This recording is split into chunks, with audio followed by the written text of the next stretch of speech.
Tiene la fiesta de hoy, la fiesta de la Ascensión, pues un doble sentimiento que nos despierta. El primero es quizá más humano, ¿no? Jesús había estado con los discípulos durante 40 días hasta que llegó el día de la Ascensión y Jesús asciende y desaparece de su vista. Ellos se quedan pasmados mirando al cielo. Y esa pregunta de los ángeles, pues es una pregunta que seguramente en ese momento los saca de su sorpresa, de su asombro y también quizá de su tristeza, porque al fin y al cabo durante 40 días habían visto a un Jesús invencible, ¿no? Un Jesús que ya no moriría más porque había vencido a la muerte, un Jesús que haría milagros más sorprendentes todavía porque su cuerpo era glorioso, un Jesús que ya de alguna forma había vencido al mal, a la muerte, al enemigo, con lo cual ya no quedaba nada más que someterse a él.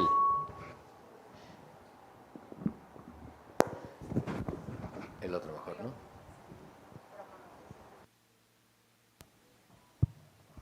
Y por ese motivo, en ese momento, cuando ven que Jesús asciende y se aleja de ellos humanamente, pues vendría la tristeza. Quizá la misma tristeza que nos ocurre a nosotros cuando un ser querido se va al cielo. Y en ese momento nos cuesta que quisiéramos retener a esa persona en la tierra para que siguiera aquí con nosotros, porque no hay nada más humano que el amor humano. Y no hay nada más humano que querer tener a aquel al que quiero conmigo, en cuerpo y alma. Y los discípulos de Jesús querían tanto a Jesús que querían que se quedase con ellos. Por lo tanto, hoy experimentarían una tristeza profunda. Se habían acabado esas semanas de caminar con Él, pescar con Él, comer con Él, escucharlo, tocar sus llagas. Se había acabado ese tiempo que en realidad ya venía de antes, de cuando lo conocieron en el lago de Galilea. Se acababa ya para siempre ese Jesús mortal, con cuerpo mortal, con rostro concreto. Y eso despierta mucha pena. También a nosotros nos da pena. ¿Dónde está ese Jesús de Nazaret caminando entre nosotros, al que podamos ver con ese rostro humano, con esas palabras, con esa risa, también con esas lágrimas? Lo humano es lo que nos acerca a Dios, es la realidad. Y por eso a veces pues corremos el riesgo, sobrenaturalizándolo todo, de alejar ese Dios que se hizo carne, porque Dios eligió el rostro y el cuerpo humano para hacerse visible. No quiso ser un pensamiento, no quiso ser una idea, quiso ser una persona. Y eso fue lo que cautivó a sus discípulos, lo que enamoró a los suyos. Por eso hoy el sentimiento es de pena. ¿Dónde está ese Jesús humano encarnado? Por otro lado, la alegría, que es otro sentimiento unido a esta fiesta, viene por varias razones. Una de ellas es porque en realidad Cristo lo que hace al ascender en cuerpo y alma es abrir una puerta grande para que entre el cuerpo también, no solo el alma. Ha abierto una puerta en el cielo para que yo sepa que algún día, cuando Jesús vuelva, yo ascenderé también, yo llegaré al cielo en cuerpo y alma. Mi cuerpo glorioso como el suyo estará ya para siempre ahí. Ahora solamente están todavía el de María y el de Jesús, pero llegará un momento, al final de los tiempos, en que estaremos en cuerpo y alma. Y esa puerta abierta nos da esperanza, que mi vida no está hecha para la tierra, sino para el cielo. Que mi anhelo de infinito que tengo, esa ansia de que me amen y de amar hasta el infinito, solamente la saciaré en el cielo plenamente. Que lo que ahora en la tierra me parece pues que no llena el corazón, aunque pretenda que lo llene y lo busque de muchas maneras que se llene, no se llena. Y queda siempre un vacío que tiene que ver con ese Dios y con ese cielo al que estoy llamado. Y por lo tanto el final de mi vida no va a ser la nada, como mucha gente a lo mejor nos quiere decir o mostrar. No hay nada después de la muerte, hay oscuridad, hay nada. Para nosotros no hay nada, hay algo, que es el cielo, que es Dios, que son nuestros seres queridos, que es una eternidad. Es lo que hay después de la muerte, esa es nuestra fe. Y esta es la fe que nos mantiene y nos da alegría, pensar que mi vida va a ser plena en el cielo y que estoy llamado a vivir de alguna forma esa plenitud ya aquí en la tierra, de forma imperfecta, pero estoy llamado a vivirle. Por eso las palabras de la segunda lectura son alentadoras. Traten de ser hombres perfectos, traten de ser mansos, humildes, alegres, fieles, traten de ser esos hombres que lleven el Evangelio, ¿no? ¿Qué es lo que le dice Jesús hoy a sus discípulos? Porque este Evangelio de la Ascensión, que también habla en ese momento de la Ascensión de Jesús, lo último que les dice Jesús es: vayan y evangelicen. Vayan al mundo entero y hablen de mí. Yo estaré con ustedes todos los días, porque el otro gran regalo de esta fiesta es que Jesús se queda todos los días aquí. se queda la Eucaristía, se va a quedar la fuerza del Espíritu Santo que vendrá el próximo domingo en Pentecostés. Se queda con nosotros para siempre y eso pues nos consuela, nos alegra, nos da esperanza. No estamos solos, no estoy perdido, no estoy sin fuerzas porque la fuerza me la da Él. Él me envía a mí para que vaya y lleve el Evangelio a tanta gente que necesita escuchar la palabra de Dios. Me envía a mí para que sea testigo. Y es cierto, hoy en día, ¿cuánta gente escucha música religiosa? Para ser honestos. Los frikis, nosotros, los católicos, los que nos gusta la música religiosa. ¿Cuánta gente escucha una homilía por internet? Nosotros, los que nos gusta escuchar cosas por internet religiosas. ¿Qué porcentaje es ese? Mínimo. Yo no sé qué porcentaje, pero nadie me lo dijeron. ¿A qué público llega una revista de internet religiosa, como Aleteia, por ejemplo? Era como un 3%. O sea, una ridiculez.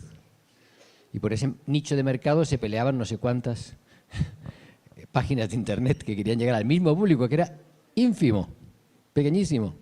¿Cuánta gente lee una cosa religiosa en internet? Muy pocas. Entonces, si queremos llegar a todo el mundo, ¿cómo llegamos a todo el mundo? Por supuesto, las redes sociales ayudan.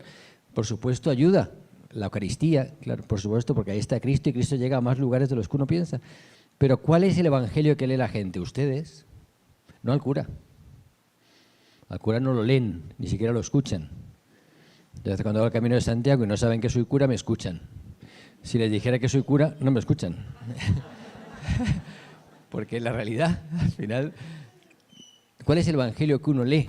El cotidiano, el de la vida diaria, el del trabajo, donde ustedes están trabajando, es el evangelio que van a leer. En cómo ustedes tratan a otras personas, en cómo ustedes se manejan con el dinero, con la economía, en cómo ustedes viven la verdad y la mentira en su vida personal, en cómo ustedes viven la fidelidad matrimonial, o la fidelidad en el trabajo, o la fidelidad en los compromisos adquiridos. En ese es el evangelio que leen. Y por eso mucha gente dirá, tanto ir a misa y mira cómo se comporta. Tanto ir a misa y fíjate lo que hace. Porque tienen razón. Tienen razón, porque es el único evangelio que van a leer. Y si el evangelio que yo le muestro es un evangelio pues falso o que está marcado por nuestra fragilidad, porque es evidente que todos tenemos pecados, pues no van a encontrarse ahí con Jesús. ¿Y dónde se lo van a encontrar entonces? Cuando mi forma de vida sea tal que despierte, pues, lo que se dice en Schoenstatt a veces, ese interrogante irresistible, claro. Sea tan atractiva mi vida, esa mi forma de entregarme, mi forma de vivir la enfermedad, de forma de vivir las dificultades, sea de tal altura que despierte una envidia, una sana envidia. Y esa sana envidia le lleva a querer conocer a ese Jesús del que tú me hablas. Porque me hablas de Él sin hablarme. No necesitamos dar lecciones morales por ahí, que a veces pensamos que ser cristiano es ir diciendo tú estás mal, tú estás mal, tú estás mal. Eso no es ser cristiano, eso es ser un pesado. O sea, eso es una persona ya inaguantable. O sea, que no hay quien lo aguante, que mejor apartarlo, porque cada vez que te ve te dice lo que haces mal. No, ese no es el cristiano. El cristiano es aquel que va a tu vida y te ayuda y se sacrifica por ti y te quiere de una forma, bueno, pues que parece incondicional, porque estamos llamados a amar de forma incondicional como Jesús. Y ese es el cristiano. Y el verdadero cristiano es ese que despierta un interrogante. ¿Por qué hace eso? ¿Por qué renuncia a eso? ¿Por qué es humilde? ¿Por qué es manso? ¿Por qué no se violenta? ¿Por qué no actúa con violencia cuando hay una injusticia en su vida? ¿Por qué no devuelve el mal por el mal, que es lo que estamos acostumbrados a ver? Si me golpean, te golpeo, ¿no? ¿Cuántas veces, ¿no? En nuestra vida vemos violencia por todas partes, violencia conduciendo, violencia en una tienda, en cualquier lado vemos violencia. ¿Cómo reacciona a la violencia? Con violencia. ¿Cómo reacciona el cristiano? De forma diferente. ¿Cómo vive el cristiano en las relaciones de pareja, en los noviazgos? ¿Cómo viven ese tipo de relaciones? ¿Cómo vive un cristiano el mundo político, la política? Que sentimos, no, es que está todo tan mal. Bueno, pero ¿qué hace el cristiano en la política? ¿Cómo hace que cambie la sociedad y cambie la realidad? Si yo no cambio lo que me toca a mí cambiar, ¿cómo va a cambiar el mundo? Si no cambio yo, ¿cómo va a cambiar el mundo? Es imposible. Para eso tengo que pedir a Dios que me ayude a cambiar, me haga ese instrumento que decía él. Los discípulos, los que crean, serán capaces de hacer milagros, curarán enfermos, hablarán en lenguas, no les hará daño el mal, porque yo estaré con ellos. Esa descripción es la nuestra. Estamos llamados a ser así en medio del mundo. Y no es fácil ser coherente, y no es fácil ser fieles a lo que Dios me pide. Y no es fácil reflejar siempre ese amor de Dios, porque a veces estaremos cansados o preocupados o tristes. Por eso hoy en este día de la Ascensión le pedimos al Señor que se quede con nosotros, como nos ha dicho, para siempre. Esta semana queremos implorar el Espíritu Santo, es la semana previa a Pentecostés. Son los días previos al 18, la noche que será la vigilia de Pentecostés. Queremos pedir que venga el Espíritu Santo, que nos transforme, que nos llene de vida, que nos llene de alegría, que nos llene de esperanza, ¿no? Es lo que le pedimos a Dios en este domingo de la Ascensión. Con esa mezcla de tristeza y con esa alegría profunda de saber que Él ya ha vencido, que yo lo que hago son pequeñas batallas. Él ya ha vencido. El cielo está abierto, mi nombre está inscrito. Yo solo tengo que dejarme conducir por Él en la vida. Vamos a pedir al Señor que nos regale esa alegría, esa fuerza, ese amor para poder llevárselo a mucha gente.